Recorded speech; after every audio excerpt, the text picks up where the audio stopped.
రాజు గారు ఉన్నాం కదా, ఎలా ఉన్నాయి క్యామియోలు? అదే అదే హరిశంకర్ గారు అండి, ఓకే లాలా పోన్లే. ఎంజాయ్ చేశారా? నేను చెప్పాను కదా, నేను ప్రెస్ ముందు, ఈ సినిమాకి ప్రెస్ ముందుకు వచ్చినప్పుడల్లా అదే చెప్తూ వచ్చా. ఇవాళ చాలామంది ఎర్లీ మార్నింగ్ ఫస్ట్ యూఎస్లో షో అయినప్పుడు ఫ్లో లేదు, కొంచెం అతుకులుగా ఉంది, సీన్ల కోసం ఆమె కథ రాసినట్టుంది, ఇది అది నేనే చెప్పాను కదా. అదేదో పెద్ద సైంటిస్టులా మీరు కనుక్కున్నట్టు చెప్తారండి మళ్ళీ. ట్విట్టర్లో మీడియా కాదు ట్విట్టర్లో అదేదో మళ్ళీ ఎందుకు, నేనే కదా అందరికి చెప్తూనే వచ్చాను కదా. నేనేదో అద్భుతంగా సాగర సంగమం తీసానని నేను చెప్పలేదు కదా. ఒక కామెడీ ఫిల్మ్, సిల్లీ ఫిల్మే తీసాము, one line Anudeep style one లైనర్స్తోనే చెప్పాము మేము కూడా.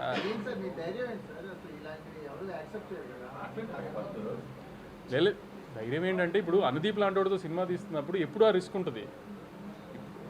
కుదిరిన రోజు ఎంత పెద్దగా కుదిరితే అంత పెద్దగా కుదురుతుంది, అప్పుడప్పుడు మిక్స్డ్ వస్తుంది. దానికి ఏం చేస్తామో, ఏదైనా రిసీవ్ చేసుకుంటామే కదా మనం.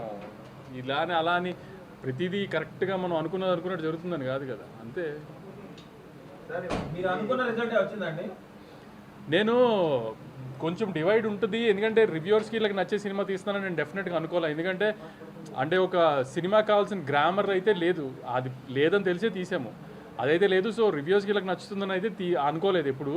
కానీ రెగ్యులర్ పబ్లిక్ కూడా ఇటు కూడా ఎడిట్ ఇలా ప్యాచీగా ఉంది, ఇది అది అంటున్నారు. అసలు ఆ ఎడిట్ ప్యాచీగా ఉండడానికి తీసుకుందే అలా బ్లాకులు కాదు, ఒక కథని ఫ్లోగా తీయలేదు సినిమాని అసలు. సో అది మరీ అంత డీప్గా టెక్నికల్గా చూశారు.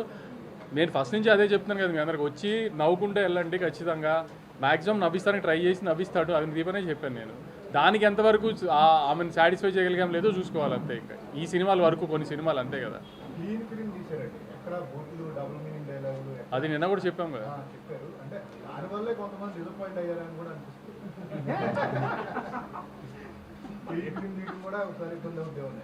అంటే జనరల్గా అంటే కొంచెం అలా డివైడ్కి సినిమా మీద సినిమా ఎప్పుడు ఆ రిస్క్ ఉంటుందేమో, సినిమా మీద సినిమా తీస్తే ఎప్పుడు ఆ రిస్క్ ఉంటుందేమో. కానీ నేను మళ్ళీ చెప్తున్నాను, సరే కొంచెము ఆమెను కథ ఇటు గురించి డిస్కస్ చేస్తున్నారు అన్నీ ఓకే, కానీ ఇప్పుడు కూడా నాకు డిస్ట్రిబ్యూటర్స్ నుంచి ఫీడ్బ్యాక్ వస్తుంది కదా. సెకండ్ హాఫ్ బాగుంది, లాస్ట్లో మదర్ ఎమోషన్ బాగుంది, ఫన్ పండుతుంది. సెకండ్ హాఫ్లో టేక్ ఆఫ్లోనే 2 బ్లాకులు కానీ ఇది కానీ అన్నీ వర్కౌట్ అవుతున్నాయి. మీరు ఏ డౌట్ లేకుండా ఈ శివరాత్రి 2-3 రోజులు సెలవుల్లో డెఫినెట్గా థియేటర్కి వెళ్ళి చూడండి. ఖచ్చితంగా మీ 150 రూపాయలకి అయితే న్యాయం చేస్తామని గట్టిగా అనుకుంటున్నాము. కొన్ని విషయాల్లో కొంతమందిని న్యాయం చేయలేకపోయాము, అది న్యాయం చేద్దాం అని కూడా ఈ సినిమా తీయలేదు. ఆడియన్స్ నవ్విస్తానికి తీసాము, అది గ్యారంటీ నవ్విస్తామని అనుకుంటాం. ఖచ్చితంగా ఈ వీకెండ్ థియేటర్కి వెళ్ళి సినిమా చూసిరండి, డిసప్పాయింట్ అవ్వరు. నేను కూడా చెప్పే కదా ఏదో ఇంటర్వ్యూలోనే ఎక్కడో సరదాగా.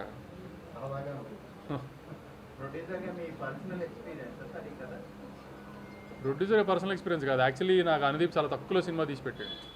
ప్రొడ్యూసర్గా నాకు ఇది హ్యాపీ సినిమా. నా కూతురు ఇంకా లేదు కదా, అంత పెద్ద కూతురు ఉంటే అప్పుడు అవన్నీ పర్సనల్ జరిగినాయి. అది చాలాసార్లు జరుగుతుంది కదా. 4-40 చేయరు, కానీ అనుకున్న బడ్జెట్లో ఎప్పుడు సినిమా తీయం కదా, అది మనకున్న గొప్పతనం కదా. అది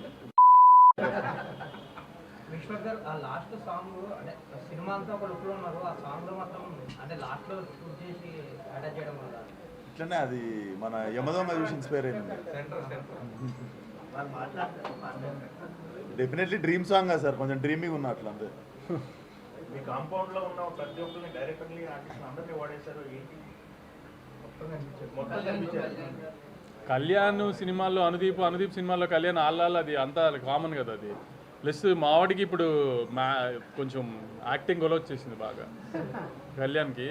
సో ఎపిక్లో కూడా మంచి క్యారెక్టర్ చేస్తున్నాడు కళ్యాణ్. లేదు అసలు నేను ఇది కూడా చేయను అంటే అనుదీప్ ఫోర్స్ చేసి మరి, ఎందుకంటే ప్రొడ్యూసర్లు దిల్ రాజు గారితో పాటు మళ్ళీ ఇంక మీ ఆన్బై కానీ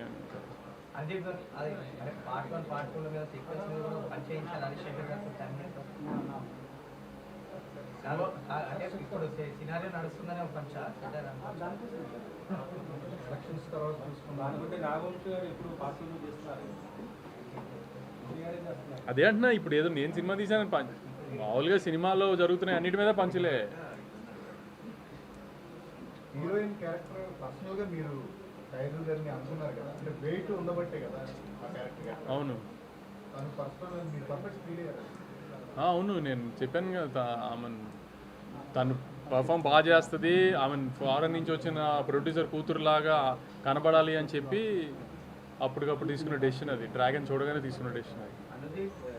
కోమల్ క్యారెక్టర్ మీలో ఎంత ఉంటుంది? ఉంటుంది, కొంచెం ఉంటుంది. చూద్దాం వచ్చి